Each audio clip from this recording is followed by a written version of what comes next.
nag-shoot pa lang sila, may pampyangan na nagaganap.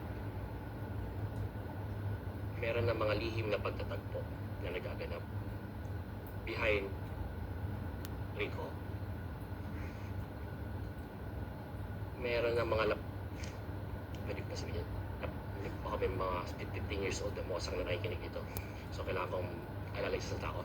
Meron ng mga intimacies na nagaganap outside the camera. In short, sila pa ni Rico, sila pa ng ex-girlfriend. Nagsisimula pa lang yung shoot ng series or in the middle, may affair na. Compare. Medyo affected lang ako. May mga sakit lang in my past na binuksan, may mga sugat lang sa aking nakaraan na nabuksan because of the issue. Specifically, I remember from the screenshots, sabi pa niya ex-girlfriend, sabi niya sa akin matutulog na siya. Yun pala, ito pala nangyari. So, sabi daw ni boy cheater kay ex-girlfriend na matutulog na, sleep na daw. Pero yun pala, nagpunta pala sa bahay ni girl cheater.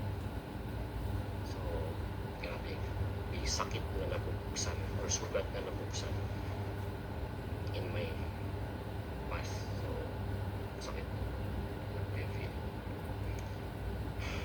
Okay, neck pillow story time. So weird. Ito hindi ko maunawaan na. Hindi naman ito neck pillow. Okay na ba ito? Sensya na. Ito hindi ko maunawaan. Diba? Nasa aeroplano kayo.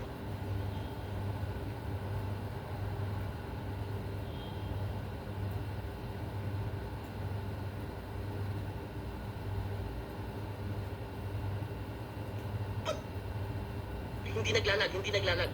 Hindi ko lang maarot yung right word. Sorry, hindi naglalaga.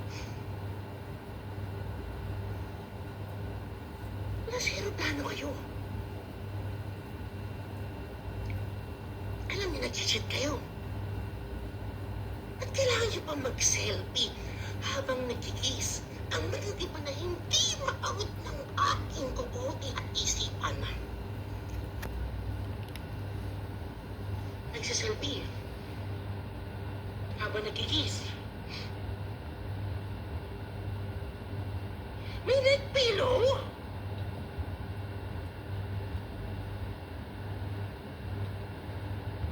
Hindi niyo man lang inalis yung neck pillow? Ganyan ba? Normal ba yun sa mga magjowa? Saka mag-asawa? Ganyan o. Iba kapal yung neck pillow eh. Kasi nire-relax na naman, pantulog na. Tama. Tapos kikis ka pa ganyan o. Tapos yung isa rin. Tapos sa kayo mag-selfie. Yun! Yun yung unang-una pansin eh. Unay, may ginagawa na kayong mali. Mag-selfie pa kayo. Pangalawa, maintindihan ko yung nagsa-selfie kayo kung kayo nasa katinoan kayo at hindi kayo mga isip bata, no? Like, okay, for cheaters, souvenir. Smile. Smile. Ama? Oh, tago mo ngayon. Ilagay mo sa hidden folder. Pakas mo na dito makita ng extra. Hindi ako eh. Ang hindi ko maintindihan. Ang hindi ko maunawaan. Bakit kayo magsiselfie habang nagkikis? Matindi pa doon, may neck pillow pa.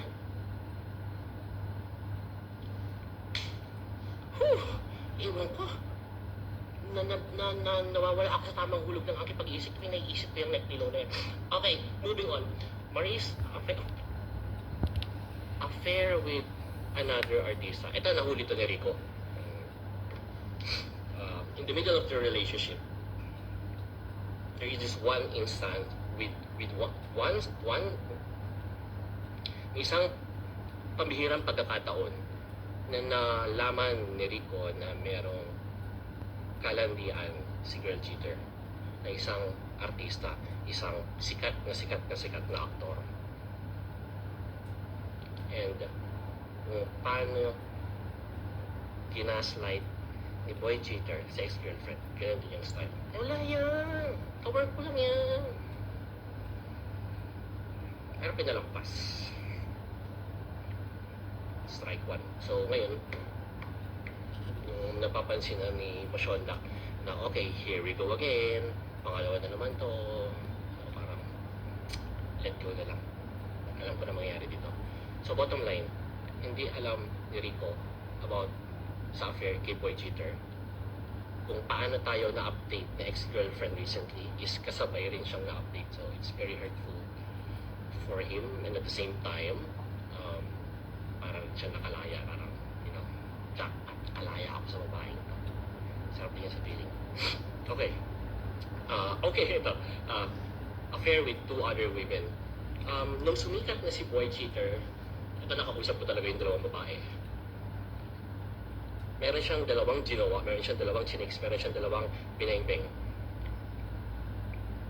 Yung dalawang pribadong babae or mga sexy models on Instagram, something like that, pero hindi mga artista. Habang jowa pa yung sex-girlfriend at habang kalandian niya si girl cheater. So, in short, apat pinagsabay-sabay niya. Hindi nyo ngayon may gets kung bakit nanginginig yung hindi nyo ngayon magigets kung bakit hindi niya dinilit yung mga conversation.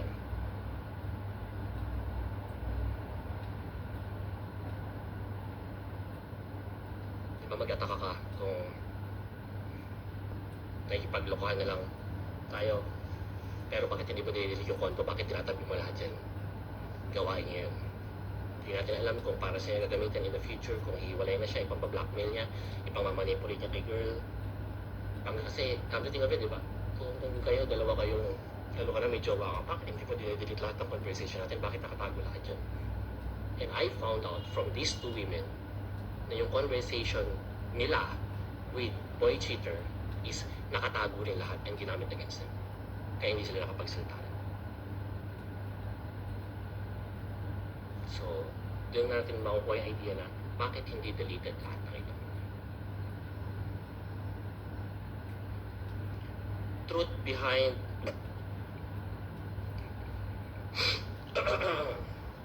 okay, paki-screenshot, Daniela. Salamat. Truth behind okay, I just want to grab this opportunity, no, para hindi to lesson, don't worry. Kakat ko na to agad after itong truth about dun sa annulment. For the past months, early months of 2024, binanatan ko ng binanatan ang isang lalaki na asawa ng isang famous actress based sa annulment nila. Ang banat ko kay lalaki, ang kapal naman ng mukha mo. Niwan mo yung asawa mo. Pero binabahay mo yung bago mong babae. Sa bahay na binili ng ex-wife mo. Binanatan ko siya ng matindi. Nanonood yun ngayon. I'm 100% sure. Gamit ang dami account. Binanatan ko siya, todo-todo. Pinost ko, dire-diretso. Para bang pinower trip ko, pinag-tripan ko. And then, 3 months later, 4 months later, I found out from someone connected to them the real reason kung bakit binigay sa kanya yung bahay. Kasi come to think of it, di ba? Babae ka. Most of their earnings, or most of, haba na ko ako na, nakakahiya naman baka sabihin niya, naghihirap na ako, men. So, most of the ambag on that bahay is si babae ang nagbigay ng pera. Ganda ng bahay eh. Alabang ba yun? So, parang isipin niya sa akin, bakit hinahayaan ni babae na ibahay lang bagong girl lalo ng ex-husband mo doon sa pamamahay na ikaw ang majority na nagbayad.